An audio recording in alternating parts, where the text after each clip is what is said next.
Boa tarde. Uma turminha que está aí no sol vai ter que sair de lugar. Que bom poder começar esse tempo louvando, assim, já experimentando de forma tão especial como Deus nos fala quando nós nos colocamos para louvá-lo. Como é especial poder perceber que Deus usa as oportunidades que estão nas mãos dele para ministrar aos nossos corações, e isso ele o faz de formas tão variadas, de formas tão diferentes. E já agora nesse tempo de louvor foi isso que nós experimentamos. Eu ali estava profundamente em busca dessa sintonia com Deus e já vou para dentro daquilo que quero trazer para vocês numa reflexão que na verdade não vai ser no meu próprio, lá no Novo Testamento, onde estudei bastante, mas nós vamos dar um passeio pelo Antigo Testamento e por um motivo bem especial que logo mais eu falo. Mas algumas vezes eu não sei como é para você, mas eu pessoalmente tenho a impressão de que há um sentimento dentro de mim que me mostra que eu estou confuso. Algumas vezes há situações ao meu redor que me fazem ter a impressão de que eu estou perdido. Por vezes tenho o sentimento de estar desnorteado. Para onde então seguir? E isso não apenas de forma metafórica, é de forma concreta mesmo. Eu viajo bastante. Eu visito pessoas, eu moro em Curitiba. E Curitiba é uma cidade que tem bairros bastante espalhados, e a comunidade onde eu sou pastor tem membros espalhados por ela inteira. Do norte ao sul, do leste ao oeste, nós temos membros espalhados. E de vez em quando eu vou ao encontro dessas pessoas, dessas famílias. Chego então, coloco lá no meu GPS um endereço que vai me levar na direção então daquele objetivo que eu tenho. Depois de fazer algumas visitas, de conversar, de dar boas risadas, de algumas vezes também chorar junto com pessoas, algumas vezes depois de interceder, de clamar, algumas vezes de me despedir com a certeza de que saí em paz, algumas vezes com a certeza de que não saí em paz. Então entro no meu carro e agora é hora de voltar para casa. E por vezes eu sento então no banco e tenho a nítida certeza, eu não sei voltar para casa. Aquela sensação de ter entrado no bairro sem perceber como eu estava entrando, sem saber direito para onde eu estava me dirigindo e de repente eu realmente não sei mais como sair de dentro daquele bairro. Alguém de vocês já teve alguma vez a experiência de se perder no trânsito, se perder numa cidade diferente, se perder num bairro? Alguém já teve essa experiência? Levanta a mão aí. Muitos, obrigado, assim eu não me sinto tão desnorteado sozinho. Muitos de nós já teve essa experiência de repente não saber direito para onde ir.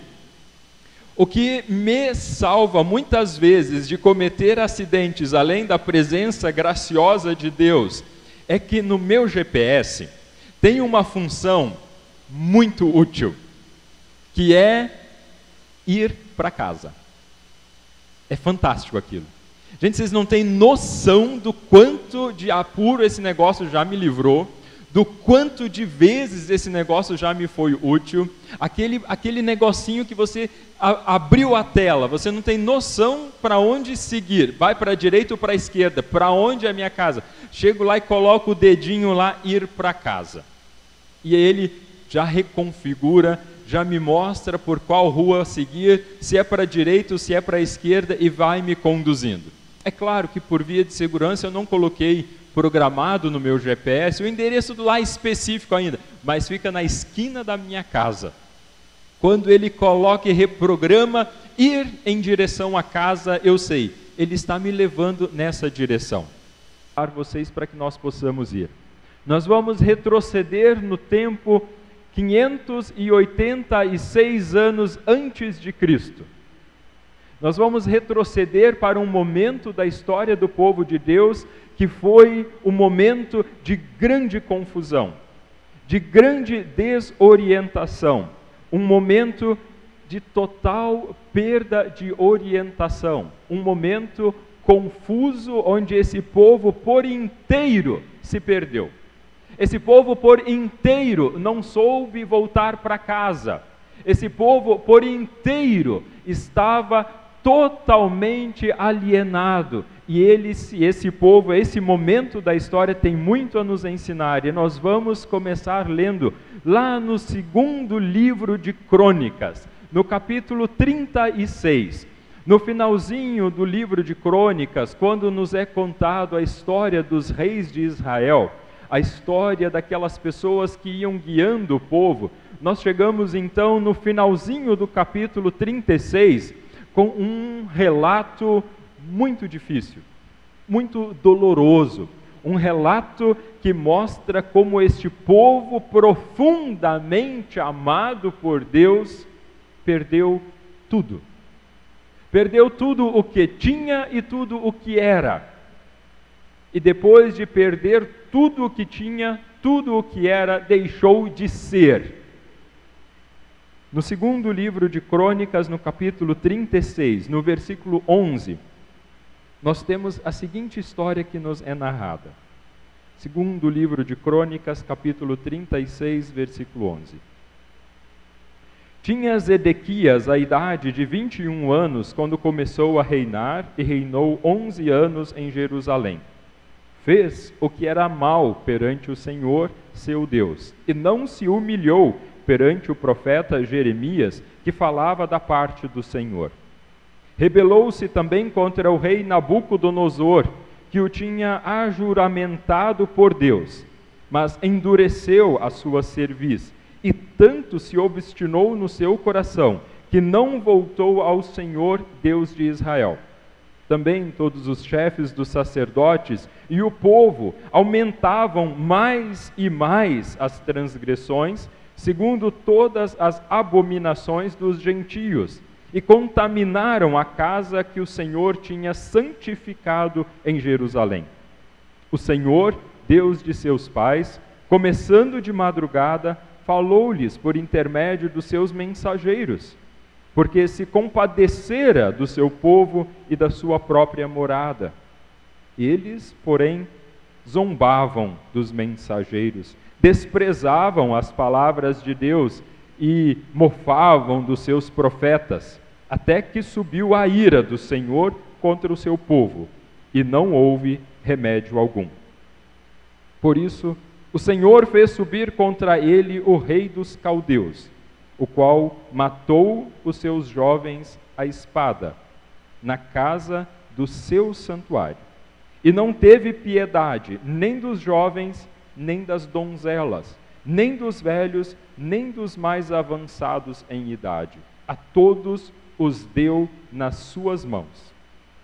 Todos os utensílios da casa de Deus, grandes e pequenos, os tesouros da casa do Senhor e os tesouros do rei e dos seus príncipes, tudo levou ele para a Babilônia. Queimaram a casa de Deus e derribaram os muros de Jerusalém. Todos os seus palácios queimaram, destruindo também todos os seus preciosos objetos. Os que escaparam da espada, a esses levou ele para a Babilônia, onde se tornaram seus servos e de seus filhos até o tempo do reino da Pérsia, para que se cumprisse a palavra do Senhor por boca de Jeremias, até que a terra se agradasse dos seus sábados. Todos os dias da desolação repousou, até que os 70 anos se cumpriram. Até aqui num primeiro momento. Esse texto nos mostra que esse povo de Deus havia desobedecido a Deus e menosprezado o serviço a Deus. Esse povo que havia entrado na terra prometida, esse povo que havia experimentado do agir de Deus, esse povo que havia experimentado dessa condução graciosa, amorosa, desse coração paterno de Deus. Esse povo havia se estabelecido nessa terra, e depois de estabelecido, ele havia olhado para tudo aquilo e de repente começou a se acostumar com aquilo que tinha. Eles começaram a se acostumar tanto com aquela terra e com as coisas que estavam ao seu redor, que de repente aquilo que lhes dava sentido de vida começou a perder a importância. que era o próprio Deus.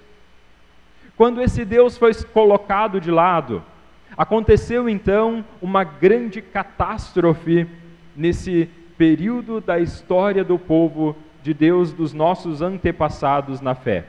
Foi assim que no ano de 586 a.C., Deus retirou a mão de abençoar o seu povo.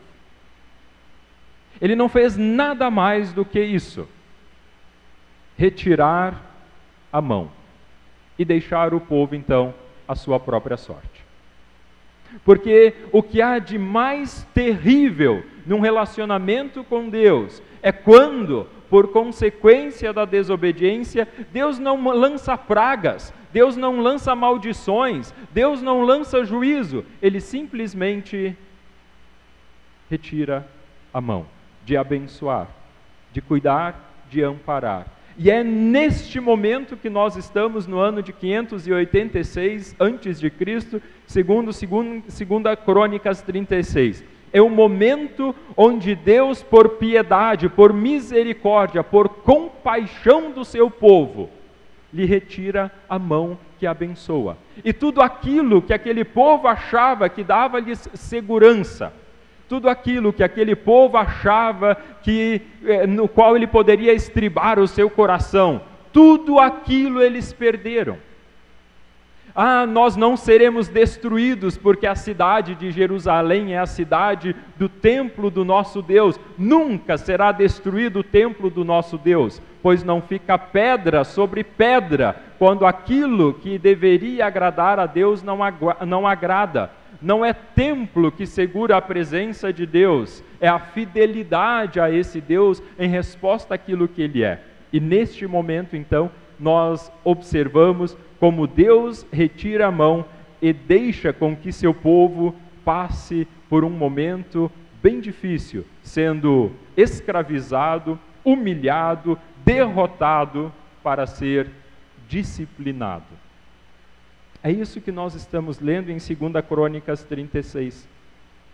Por amor, de novo, por misericórdia, por graça, Deus está retirando a mão de abençoar o seu povo, para que, quem sabe, esse povo retome a sua fidelidade e a sua caminhada com Ele. Porque agora, escravizado na Babilônia, é o momento da disciplina. Será que esse povo ainda tinha no seu coração aquela programação inicial que lhes faria voltar para casa? De começar a perceber onde foi que começaram a ficar confusos?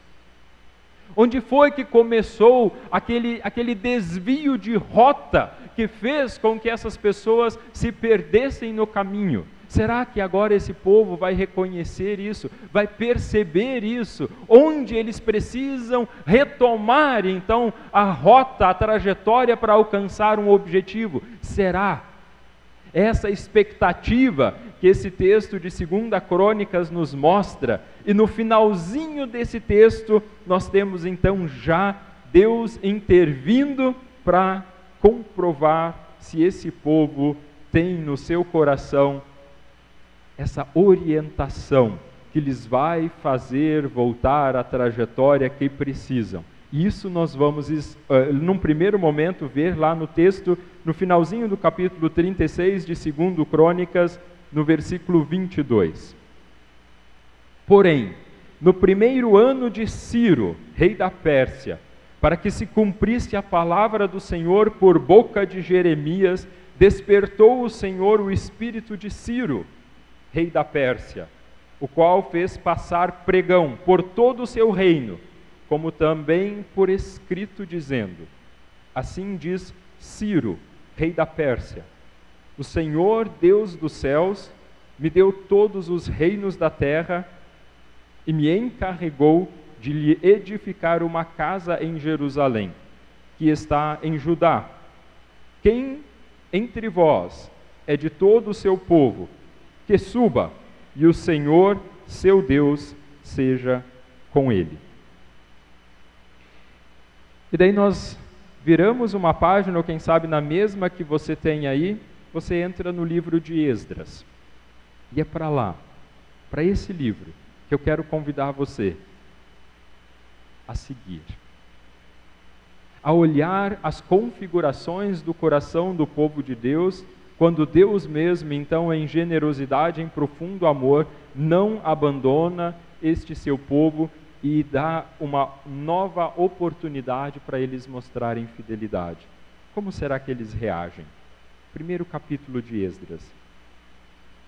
No primeiro ano de Ciro, rei da Pérsia, para que se cumprisse a palavra do Senhor por boca de Jeremias, despertou o Senhor o espírito de Ciro, rei da Pérsia, o qual fez passar pregão por todo o seu reino, como também por escrito, dizendo: assim diz Ciro, rei da Pérsia: o Senhor, Deus dos céus, me deu todos os reinos da terra e me encarregou de lhe edificar uma casa em Jerusalém de Judá. Quem dentre vós é de todo o seu povo, seja seu Deus com ele, e suba a Jerusalém de Judá, e edifique a casa do Senhor, Deus de Israel. Ele é o Deus que habita em Jerusalém. Todo aquele que restar em alguns lugares em que habita, os homens deste lugar o ajudarão com prata, ouro, bens e gado, afora as dádivas voluntárias para a casa de Deus, a qual está em Jerusalém. Então se levantaram os cabeças de famílias de Judá e de Benjamim, e os sacerdotes e os levitas, com todos aqueles cujo espírito Deus despertou, para subirem a edificar a casa do Senhor, a qual está em Jerusalém. Todos os que habitavam nos arredores os ajudaram com objetos de prata, com ouro, bens, gado e coisas preciosas, afora tudo o que voluntariamente se deu.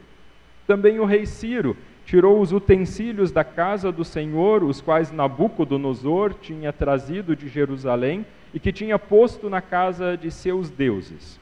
Tirou-os Ciro, rei da Pérsia, sob a direção do tesoureiro Mitredate, que os entregou contados a Sesbazar, príncipe de Judá.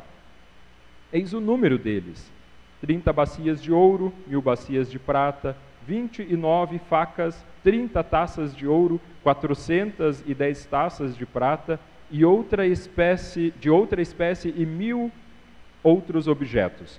Todos os utensílios de ouro e de prata foram 5.400. Todos estes levou Sesbazar, quando os do exílio subiram da Babilônia para Jerusalém. Vejam bem, num primeiro momento nós temos este povo em 586 sendo escravizado, levado para a Babilônia, e agora nós temos mais ou menos o ano 438 depois de Cristo, onde agora é o momento de experimentar uma mudança no cenário internacional. O cenário internacional está mudando.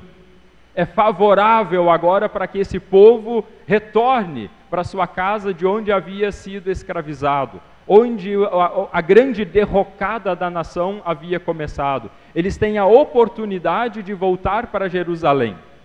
Segundo o relato bíblico, Ciro, o rei da Pérsia, que havia invadido a Babilônia no ano 539 a.C., dá a oportunidade para o povo de Deus voltar para Israel. E o interessante é que esse edito, essa ordem, não encontra-se apenas no texto bíblico. Foi encontrado um monumento aonde em escrita cuneiforme se registra que os povos escravizados pela antiga Babilônia podiam voltar à sua terra natal, e o próprio povo de Israel é mencionado. Ou seja, de fato, é algo que no cenário daquela época, no contexto do maior império do seu tempo, o império mais poderoso, oportuniza que o povo de Deus se reoriente. Eles podem voltar para casa. Eles podem colocar agora na função do seu GPS ir para casa. É um pouco antes de Cristo, ainda não tinha GPS. Mas no seu interior era a oportunidade de agora saber para onde nós vamos então. Como começar a aproveitar essa oportunidade que Deus estava dando? Será que todos vão? Será que todos vão se envolver nessa nova empreitada? Os que estavam vivendo no exílio na Babilônia eram centenas e centenas de milhares que haviam sido deportados. E esta era a política do Império Babilônio. Quando eles invadiam uma região, toda a elite desse povo, todas as pessoas instruídas, todos os que tinham um cargo, todos aqueles que eram representantes das religiões, todos aqueles que sabiam ler e escrever, todos os que eram donos de grandes propriedades, toda essa população era escravizada para a Babilônia. Essa era a política daquele império. E todas as organizações de governo eram simplesmente destruídas.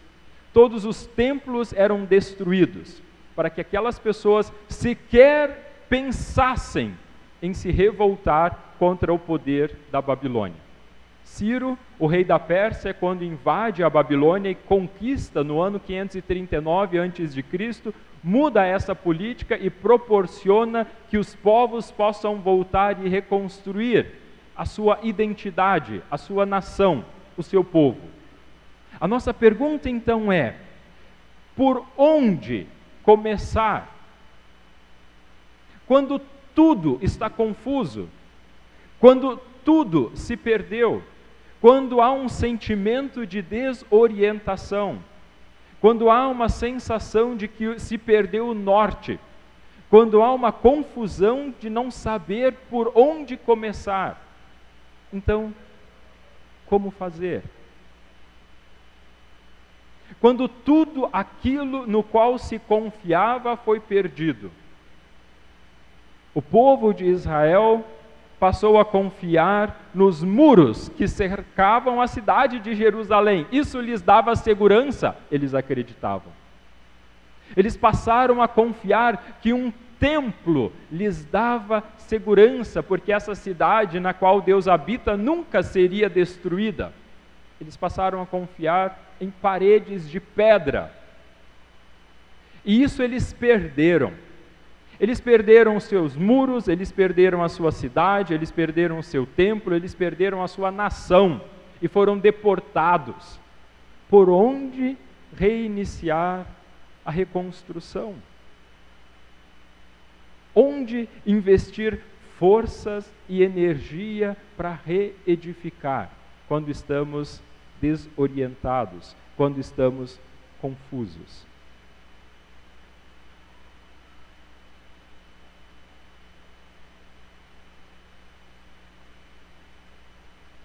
Algumas vezes, parece que Deus tem mais facilidade em convencer pessoas que não o conhecem para começar pelo lugar certo, do que relembrar aquelas pessoas que já o conhecem por onde devem recomeçar quando estão confusas.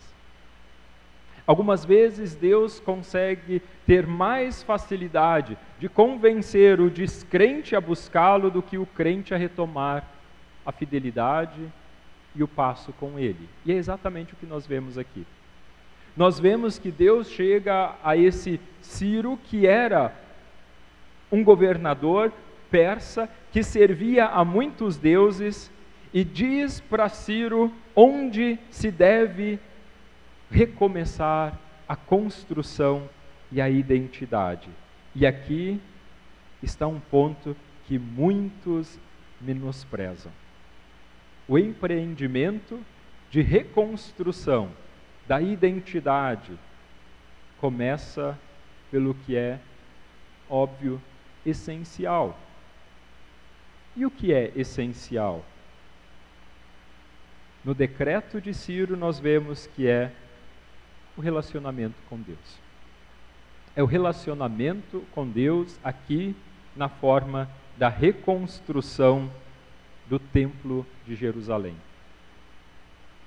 Não é que tenha a ver apenas com pedras tijolo, madeira e telha. Não. Quando há uma certa confusão, quando há desorientação, dentro de nós precisa estar muito bem programado um endereço. Quando nós colocamos no ir de volta para casa, nosso espírito precisa saber bem certinho onde fica a casa. Quando por vezes nós andamos confusos, quando por vezes experimentamos situações difíceis na nossa vida, seja a nível de desemprego, de doença, de mudanças, e sabe-se lá o que mais que nos afeta, um divórcio que acontece por falta, quem sabe, de algumas atitudes, a inimizade que entra para dentro das famílias, quando acontece um monte de coisas que nos deixam deprimidos, desorientados, confusos, quando algo nos invade a vida sem antes ter se anunciado, nós precisamos ter no nosso espírito gravado com letras em sangue para onde retornar para casa quando estamos perdidos. E é exatamente isso que o povo de Israel está aprendendo a duras penas. Precisam perder tudo para que então reprogramem o seu GPS espiritual para lhes reconduzir de volta para casa.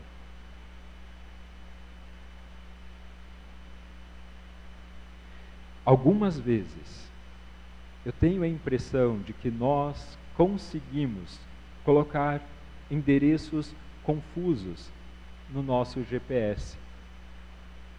Nós colocamos coisas confusas no centro do nosso coração. Nós colocamos coisas bem confusas. Pensa aí contigo mesmo. Por amor e misericórdia de Deus, pensa agora com sinceridade diante desse Deus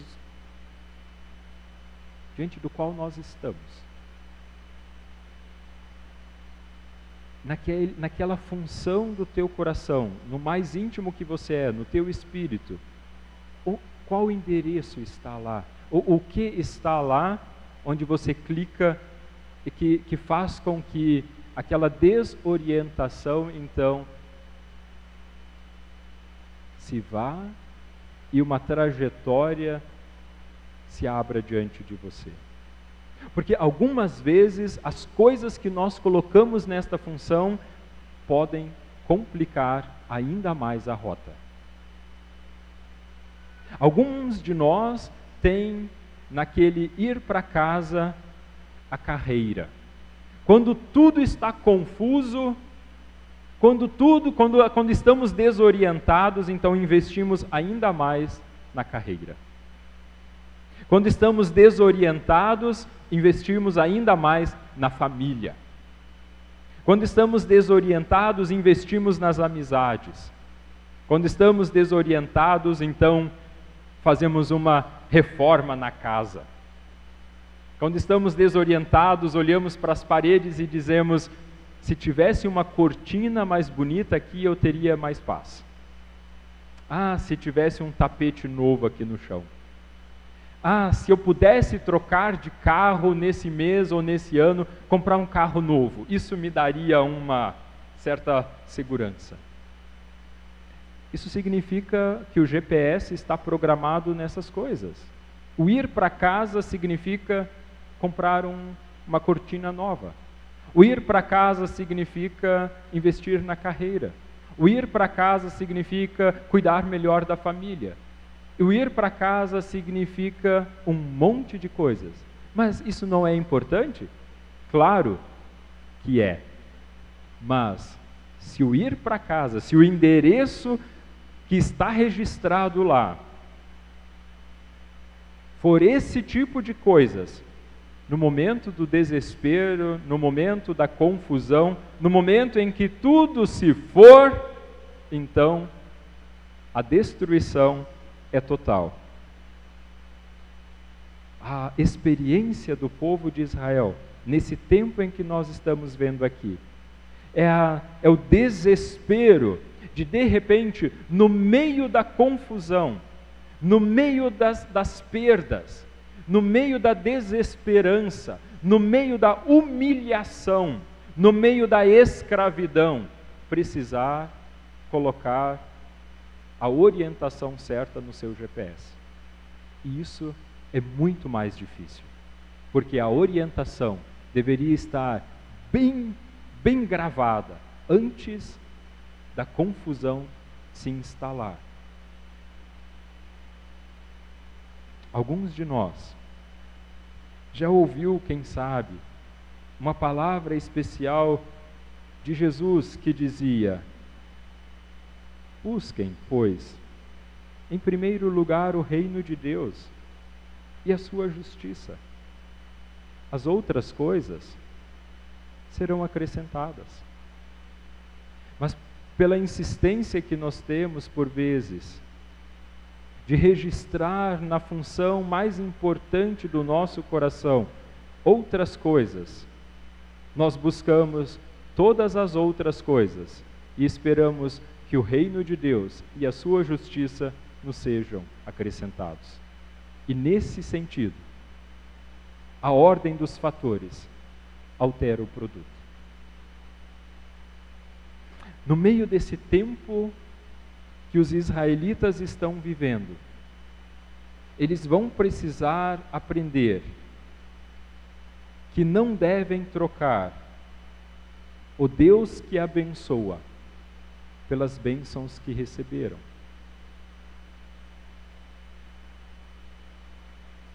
Eles vão precisar aprender a duras penas, perdendo tudo o que tinham, para aprender que não devem trocar o Deus que abençoa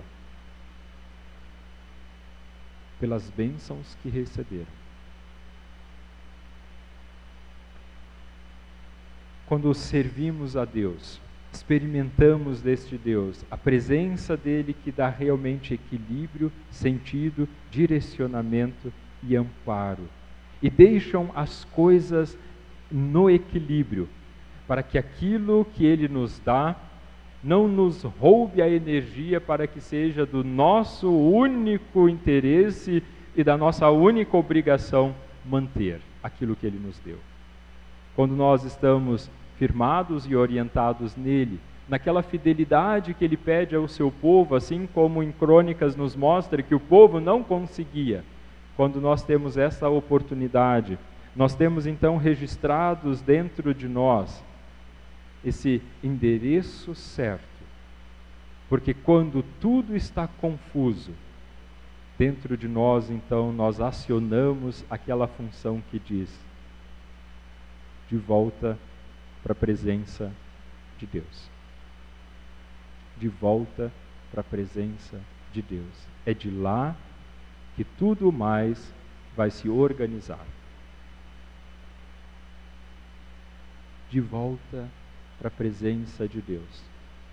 E as outras coisas vão ser acrescentadas. Durante as minhas férias, em janeiro, estava numa praia, peguei a Bíblia para ler, seguindo um plano de leitura bíblica que a comunidade onde eu sou pastor, nós temos um capítulo por dia. Nós temos um plano de leitura bíblica de um capítulo por dia que nós distribuímos para as pessoas no início do ano. E eu fui fazendo, então, faço o meu diariamente, e naquele dia, então, nas férias, estava fazendo, seguindo o livro de Mateus.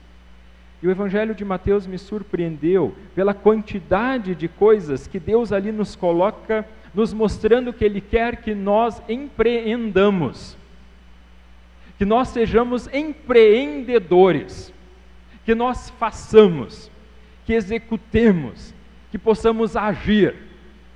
E enquanto eu estava de férias, lá bem de boa, descansando, aquele negócio, quanto mais eu lia, tanto mais aquilo me vinha à mente. Gente, olha, esse Deus não gosta de ver gente parada.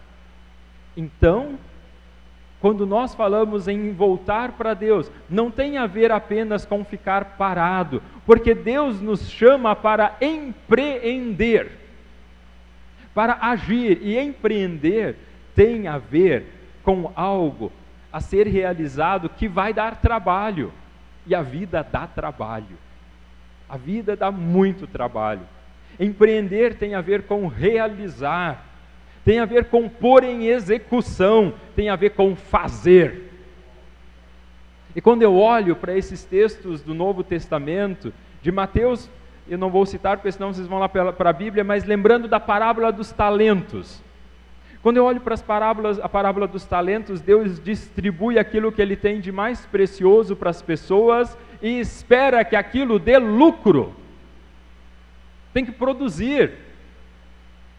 Deus quer que aquilo que Ele empresta para que nós administremos dê bons resultados. Quando eu olho para a parábola do semeador, pensa em alguém generoso na semeadura. Pensa em alguém que semeia com fartura e ele espera que aquela parte que cai em terra boa produza, que dê resultado, que multiplique. Quando eu olho para a parábola dos 2 filhos, aqueles que Deus quer que vá trabalhar, e um que diz já vou e não vai, e o outro que diz não vou e acaba indo, Deus quer que os seus filhos trabalhem, que produzam, que façam, que aquilo que Ele colocou à disposição, de alguma forma, gere lucro. Quando eu olho para a parábola dos trabalhadores na vinha, gente, que coisa especial aquela parábola. Deus sai de manhã cedinho, arregimenta alguns para ir trabalhar na sua vinha.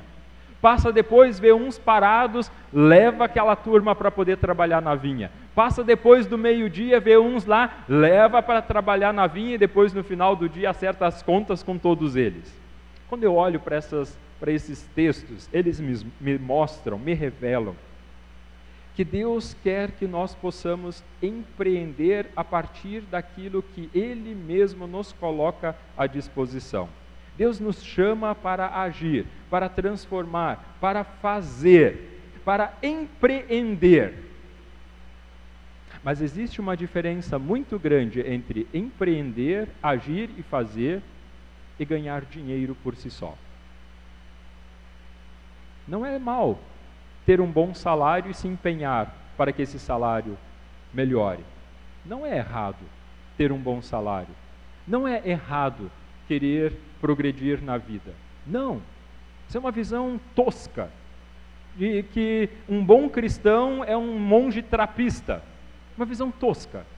Não é assim a ética do Novo Testamento. Porque Deus coloca à disposição para que nós possamos administrar.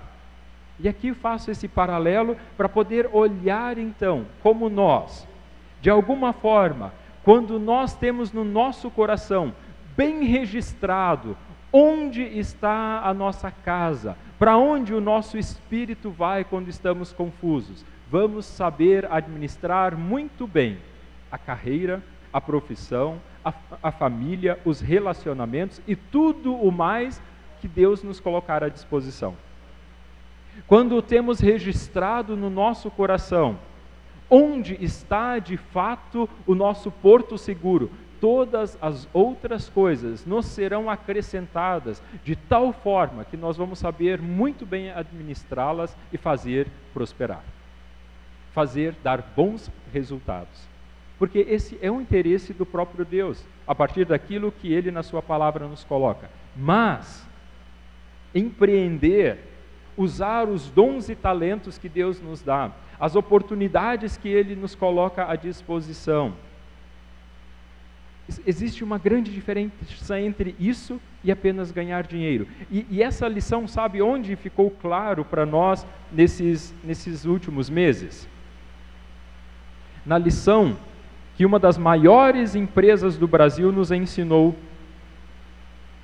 com Mariana e Brumadinho.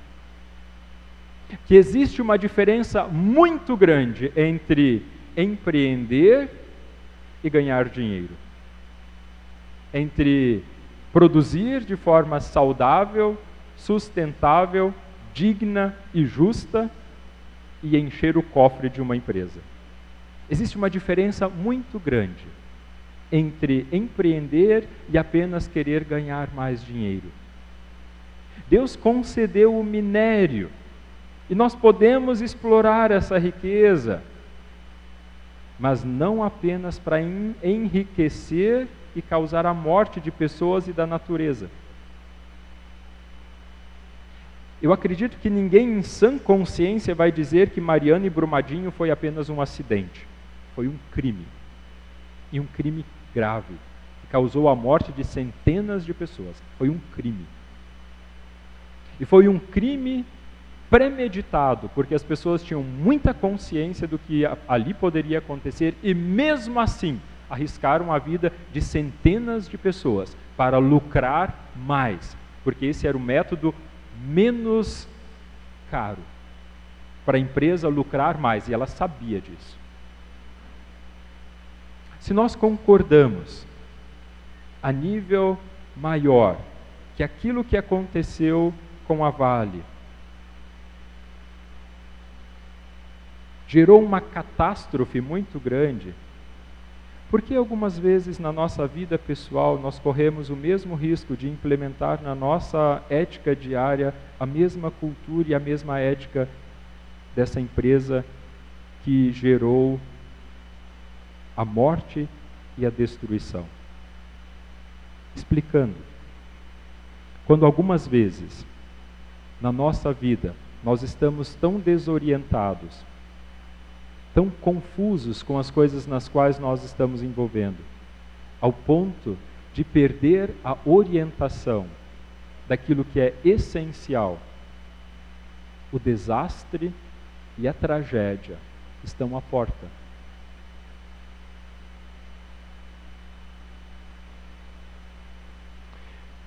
Hoje em dia, e cada vez mais, muitas pessoas se esqueceram do seu Criador.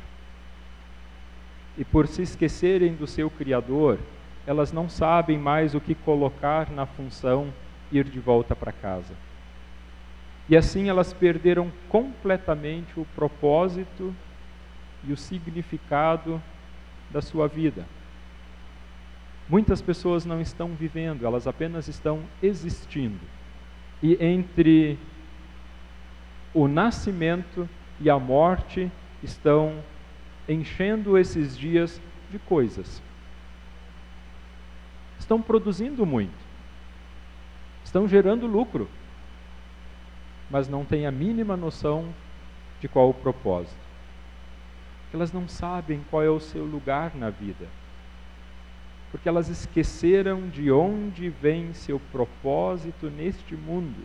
E assim elas esqueceram quem elas realmente são.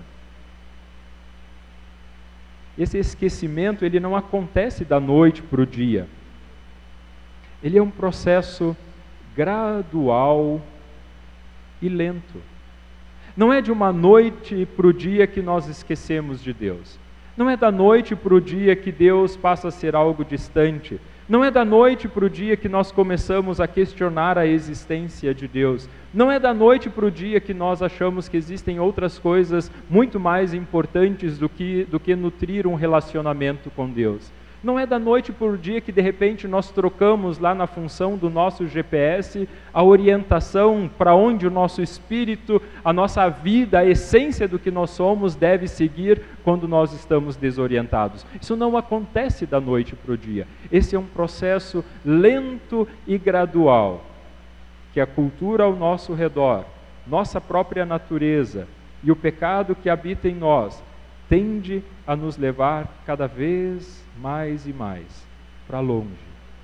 E é uma perda, então, de identidade, gerada pela perda da conexão com a fonte da vida. Foi assim com o povo de Israel. Quando eles menos esperavam, veio a catástrofe. Daí era tarde demais para tentar entender o que estava acontecendo. Era a hora do exílio, da deportação, da escravidão, da humilhação, e depois de quase 50 anos, passada uma geração, então eles tinham diante de si uma nova oportunidade, para quem sabe então, comprovar a sua fidelidade a Deus, reorientar a função do GPS, que lhes levaria para a presença de Deus sempre de novo, quando estivessem confusos. Essa história nós vamos seguir adiante, lendo, vendo e percebendo, durante esses 3 tempos que eu vou ter com vocês, as 3 oportunidades. Agora nós chegamos em Esdras, quando Deus colocou diante do seu povo uma nova oportunidade, por graça, por misericórdia, por compaixão, porque Deus ama este seu povo de uma forma constrangedora. E Ele não desiste nem de você e nem de mim. Quando andamos desorientados, então é hora de dar uma olhada. Qual é o endereço que está registrado no nosso GPS, na nossa função que diz de volta para casa? Curva a sua cabeça. Tem um tempo de se perguntar diante de Deus. Pergunta a Deus se está bem registrado aquilo que precisa estar. Quem sabe você também chega aqui um pouco confuso, desorientado, buscando orientação. Talvez já experimentou isso, ou talvez você chegue até sem saber o que significa isso. O que significa ter essa orientação dentro de si, que te leva para o lugar seguro, que é a presença de Deus quando as coisas estão confusas.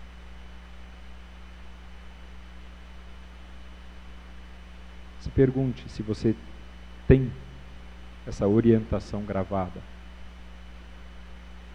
ou se você está confuso quanto a ela.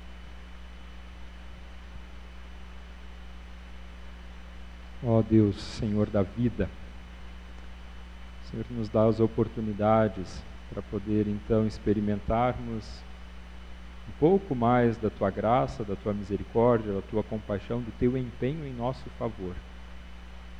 Nessa história do Teu povo, é isso que nós vamos aprendendo, Deus. Um povo tão confuso como cada um de nós mesmo é. Um povo por vezes desorientado, um povo que coloca confiança em tantas coisas e vai se esquecendo do seu Deus. Ó Senhor, que assim nesse tempo aqui que nós vamos ter de encontrão, o Senhor esteja reorientando essa nossa função primária, que nos leva de volta para a Tua presença quando as coisas estão confusas. Tira, Deus, do nosso coração, tira de nós esse endereço falso que por vezes nós colocamos. E nos mostra a Ti mesmo, então, como empreender, como fazer, como agir, como lidar com o nosso trabalho, como lidar com a nossa família, como lidar com a nossa carreira, como lidar com os nossos estudos, como lidar com a faculdade, como lidar com os planos de futuro. Ó Deus, quando há no nosso centro a Tua própria presença, as outras coisas nos são acrescentadas. Nos faz não apenas crer nisso, mas viver assim também. E por misericórdia, por graça, por amor, Deus, aproveita este tempo e essa oportunidade aqui nesses dias que teremos. E nos reorienta, e nos reconfigura, ó Deus, no nome santo de Jesus, Teu Filho. Amém.